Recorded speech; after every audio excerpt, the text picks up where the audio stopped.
네, 문재인 대통령이 한미 정상회담을 마치고 어젯밤 늦게 귀국을 했는데요. 참 여러 가지 결과가 나왔습니다만 맨 앞에 놓여야 되는 것은 역시 한반도의 안정과 평화를 위한 한미 정상의 합의 내용 아니겠습니까? 자, 정밀 분석이 좀 필요하고 앞으로 우리의 정책 방향이 어떻게 되는 건지도 좀 궁금해서요. 이인영 통일부 장관을 스튜디오로 직접 모셨습니다. 어서 오세요, 장관님. 예, 안녕하세요. 반갑습니다. 통일부 장관이 되신 게 거의 1년 다 돼가시지 않습니까? 이제 10개월쯤 돼갑니다. 10개월쯤. 그동안 좀 꽉 막혀 있었는데 예. 이번에 이제 한미 정상회담에서 어떻게 좀 혈이 뚫리는 걸 느끼십니까? 어떻습니까? 예, 뭐 남북 관계뿐만 아니라 북미 관계가 예. 다시 대화를 재개하고 평화를 향해서 한 발 나갈 수 있는 충분한 여건을 조성했다 이렇게 평가합니다. 어떤 점에 가장 주목하셨어요, 장관님? 아무래도 외교적인 외교를 통한 평화적인 해결 그리고 또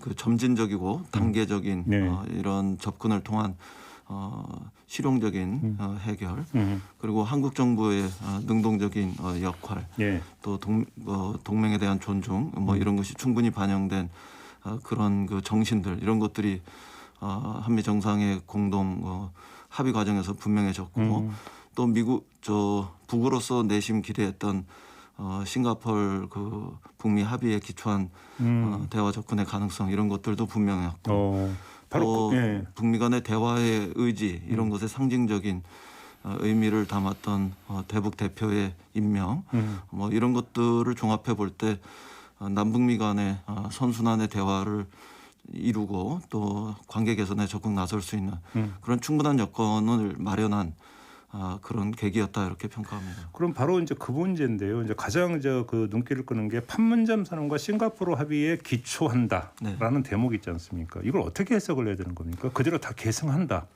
이렇게 봐도 되는 겁니까? 예, 기존 합의에 기초한 대화와 또 문제 해결의 어떤 접근 과정에 대한 분명한 의지를 반영한 것이고요. 우리로서는 그 싱가포르 선언이 그 남북 간의 그 판문점 합의의 정신 이런 것들을 어느 정도 이렇게 재확인하면서 네. 만들어진 것이기 때문에 예.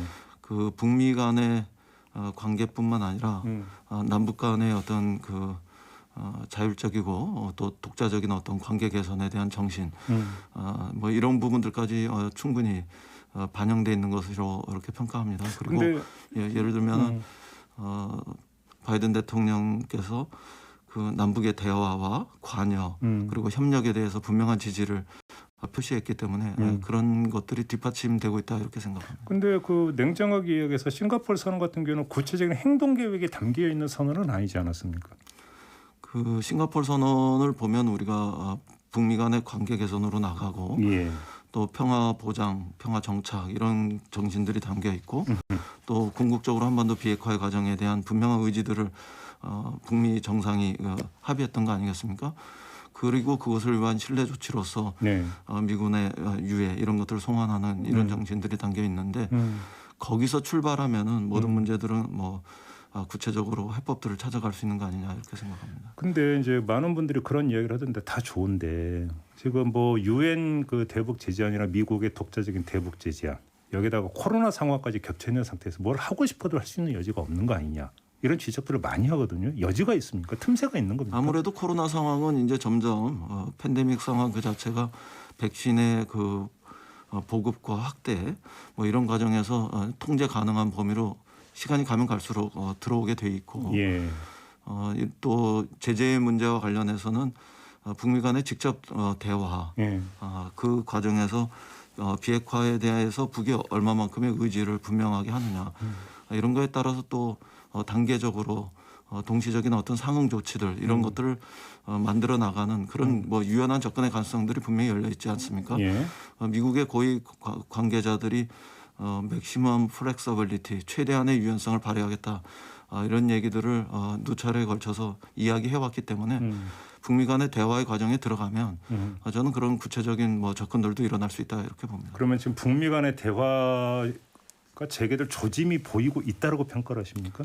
우선 뭐 2월 달에 미국이 평양을 향해서 녹화했을 때 그때 거부했던 것과 달리 최근에 대북 정책을 수립을 완료하는 상태 속에서 이것을 설명하겠다 이런 것에 대해서 북쪽이 거부하지 않았지 않습니까? 뭐 이런 과정에서 한미 정상회담의 결과를 보고 저는 북쪽이 뭐 모종의 판단을 하지 않을까 이렇게 그러면 그 대화의 창구는 이번에 깜짝 발표가 됐던 성김 대북 특별대표 이 사람이 창구가 된다 이렇게 봐도 되는 겁니까? 뭐 역할상에서는 그 부분들이 있을 거라고 봅니다. 그런데 네.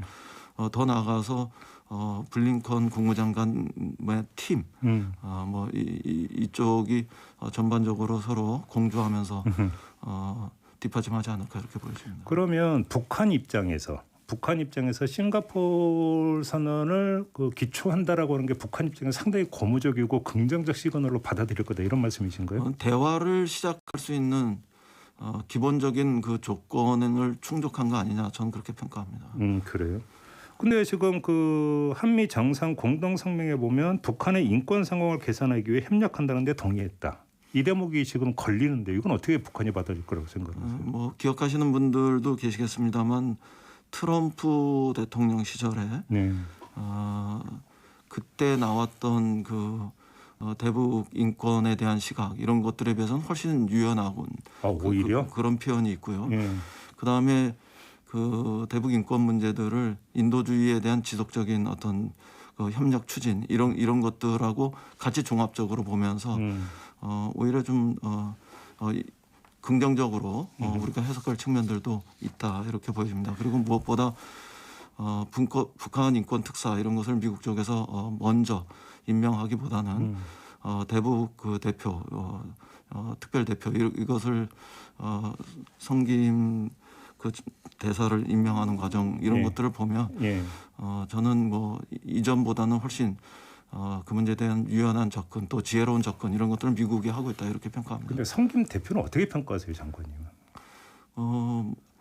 북한에서 상당히 신뢰하는 대상이라고 평가를 하십니까? 뭐 실제로 오바마 정권 초기에 그 실무적으로 북미 간의 접촉에 과정에 있었던 사람이기도 하고 또 싱가포르 선언이 만들어지는 과정에서 또 참여했던 분이기도 하고 또 대북 대표, 대북 특별 대표 이런 것들을 해왔던 분이기 때문에 북을 잘 알고 기본적으로 지금 외교적인 외교를 통한 어떤 평화적인 해결이라든가 그다음에 단계적이고 점진적인 접근을 통한 어떤 실용적 해결 이런 부분들의 방향성을 잘 구현할 수 있는 이런 분이라 이렇게 우리는 평가합니다. 그렇게 보시고 아무튼 대북 정신 이제 그 주무부서로서 통일부 그러니까 장관으로서 그러면 한미 정상회담이 나왔고 이런 결과가 도출이 됐으면 이제 후속 조치에 들어가야 되는 거 아니겠습니까? 그렇습니다. 어떤 조치를 지금 강구하고 있습니까? 우선 저로서는 그동안 단절된 대화 채널 이런 것들을 복원하고 대화를 재개하는 과정을 착실하게 밟아야 되지 않을까 이렇게 생각합니다. 그리고 그런 과정에서 코로나가 제약이 된다면 비대면으로 화상을 통해서 우리가 대화할 수 있는 방식도 찾고 아니면 코로나 방역을 안전하게 해내면서 그런 안전한 과정에서 대면 접촉을 해볼 수 있는 방법 이런 것들도 찾아봤으면 좋겠습니다. 그래서 아무래도 단절된 대화 이런 것들을 다시 시작하면서 우리가 지금 당장 실질적으로 현실적으로 할 수 있는 그런 협력 분야 이런 것들부터 접근했으면 좋겠는데요.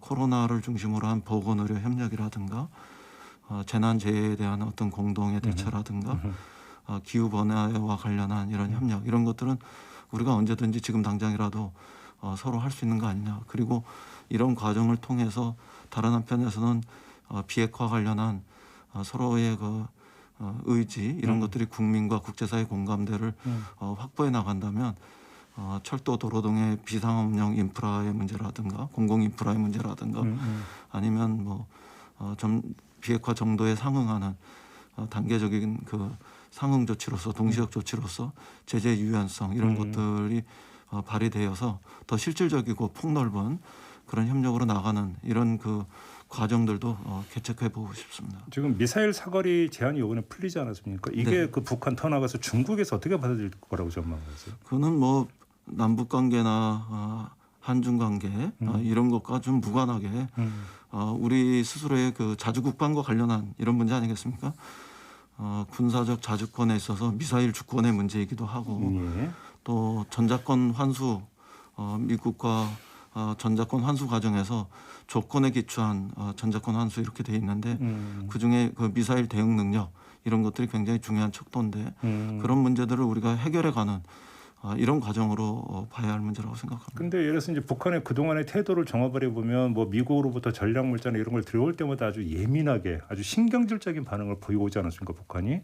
근데 미사일 사거리 제한이 풀리고 우리가 이제 그에 따라서 만약에 또 개발에 들어간다고 한다면 북한이 이 문제에 대해서 상당히 예민하게 반응할 수가 있고 중국도 예민하게 반응할 수 있는 문제가 있고 이게 남북 그러니까 관계 개선에 오히려 조금은 좀 부정적인 영향을 줄 수도 있는 거 아니에요? 이런 해석도 따라붙던데 이건 어떻게 봐야 되는 겁니까? 그 북쪽은 특히 북측은 그 미사일과 관련해서 기존의 미사일 그 사거리로도 그런 문제는 이미 하죠. 있었죠. 그러니까 그런 문제와는 별개의 문제로 이 문제는 봐야 된다고 생각하고요. 중국과의 문제도 저는 마찬가지로 봅니다. 이거는 그 우리의 그 군사적 자주권, 미사일 주권과 관련한 영역의 문제이고 예. 또 경우에 따라서는 더 나아가서 우주 개발과 관련한 그런 과학기술적인 어떤 진전과 관련한 우리의 주권과 관련한 문제이기 때문에 예. 또 다른 의미에서 뭐 군사적인 안보적인 이런 문제들과 특히 그 한중 간의 그런 문제로 결부하고 개입해서 해석할 문제는 아니다. 그럴 필요도 없다. 이렇게 생각합니다. 뭐 그래서 이제 한미 정상간의 문제 타이완 문제가 거론이 되거나 했던 거라든지 더 넓게 보면 쿼드 문제가 계속 그 잠복돼 있는 이런 게 중국을 좀 자극할 여지는 별로 없다고 보십니까? 그 한미 정상회담의 과정 속에서 죄송합니다. 미일 정상회담의 과정에서 나왔던 중국 문제와 관련한 언급 이런 거에 비해서 우리 정부가 훨씬 더 균형적인 또 지혜로운 접근을 했다 이런 점들을 중국도 평가할 거라고 생각합니다. 알겠습니다. 장관님 그 조만간 미국 가실 계획이시죠? 예, 뭐 6월 말쯤 돼서 미국을 한번 다녀올 생각입니다. 네, 이제 그 더 구체적으로 질문드려도 대답 안 해주실 거죠. 여기서 뭔가 좀 그 한미 정상회담 합의에 따른 어떤 후속 조치를 위해서 미국과 뭔가 또 조율이 필요해서 가시는 측면이 있습니까, 없습니까? 한미 정상회담과 관련해서 그 뒤에 더 필요한 부분들이 있다면 저도 역할할 부분이 있으면 해야 된다고 생각합니다. 네. 그리고 그런 거 이전에 기본적으로 남북관계 주무부처 장관으로서 그 미국 정부나 의회 또 시민사회 이런 데 언론 이런 데 통해서 네. 우리 정부의 대북 접근 전략 또 구체적인 정책 이런 것들에 대해서 충분히 설명하고 이해를 구할 수 있는 그런 소통의 기회로 만들고자 합니다. 근데 아까 이제 잠깐 남북관계 개선 부분 관련해서 코로나 방역 협조라는 이런 말씀을 해주셨는데 지금 예를 들어서 백신 같은 경우는 이번에 백신 수합이 이루어지지 않았다 그래서 국내 언론 또 비판적으로 접근하던데 방역 협조 과정 중고 백신 제공 이런 것 같은데 그럴 여지도 별로 없는 거 아닙니까? 협조가 어디서 이루어질 수 있는 겁니까? 근데 그 코로나 관련해서 네. 뭐 수합의 문제 이전에 미국의 그 백신 기술과 한국의 백신 생산 능력 이 부분들이 서로 결합하면서 예. 한국이 백신의 허브로서 발전할 수 있는 이런 가능성이 열린 것은 굉장히 그 중요하고 큰 의미를 우리가 부여해야 한다고 생각합니다. 예. 그리고 우리 스스로가 우리보다 못한 나라들에 비해서 그런 그 백신에 있어서의 그 스스로 해결해 나갈 수 있는 이런 가능성을 그런 그 백신과 관련한 기술과 생산 능력의 결합 이런 과정을 통해서 찾아 나갈 수 있는 여지 이런 것들을 확보했다는 점에서 그렇게 폄하할 문제는 전혀 아니라고 생각합니다. 근데 혹시 그러면 지금 그 북한과의 대화 그 대면이든 비대면이든 모색을 하고 있는 부분이 있습니까? 왜 이 질문을 드렸냐면 한미 정상회담이라는 요인도 있지만 그 전에 대북 전단 살포라는 또 그 안 좋은 요인도 있지 않았습니까? 오히려 이런 상태에서 북한이 대화에 나오겠는가라고는 또 궁금증이 들어서 드리는 질문인데요. 전단 살포와 관련해서는 여러 가지 측면에서 다시 반복되어서는 안 되는 일이라고 생각합니다. 그거는 우리 적경지역 주민들의 생명 안전을 보호하는 차원에서도 그렇고 네. 또 남북 정상 간의 합의 정신을 지켜나가는 과정에서도 그렇고 더 나아가서는 한반도 평화와 관계 개선에 종합적인 판단을 할 때 전단 살포는 반복적으로 일어나서는 안 되는 일이다 이렇게 생각합니다. 그리고 우리 정부도 그에 대해서 매우 분명하고 적극적인 의지를 가지고 대처하고 있고 그래서 저는 이번에 한미 정상회담이 남북 관계가 개선되고 다시 대화를 촉진할 수 있는 아주 충분하고 훌륭한 여건을 갖춘 이런 계기가 될 수 있다고 생각하고 네. 북도 대화와 또 관계 개선의 길로 적극적으로 호응해 나오길 바랍니다. 알겠습니다. 오늘 여기까지 하도록 하겠습니다. 고맙습니다, 장관님. 예, 감사합니다. 네, 지금까지 이인영 통일부 장관이었습니다.